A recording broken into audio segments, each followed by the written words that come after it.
Hello everyone, আসসালামু আলাইকুম। আমি অর্ণব। আজকে আমি আপনাদেরকে একটা আমার শখের গল্প বলবো, যে শখটা পূরণ হতে চেয়েও আমার অনেক বড় আরেকটা শখের কারণে পূরণ হতে পারিনি, তবে বর্তমানে ইনশাআল্লাহ পূরণ হবে।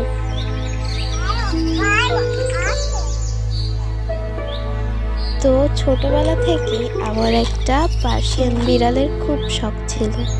বিড়ালের জন্য অপেক্ষার প্রহর গুনতে গুনতে অবশেষে সেই দিনটা এসেছিল, যেই দিনে আমার বিড়াল আমার কাছে আসতে চলেছিল। কিন্তু আমার তার থেকেও একটা বড় শখের কারণে সেটা আর হয়ে ওঠেনি। সে বড় শখটা না হয় আজকে থাক, অন্য একদিন বলবো। তবে ইনশাআল্লাহ বর্তমান না হলে কি হবে, ভবিষ্যতে আমার পার্সিয়ান বিড়ালের সাথে আবার দেখা হবে।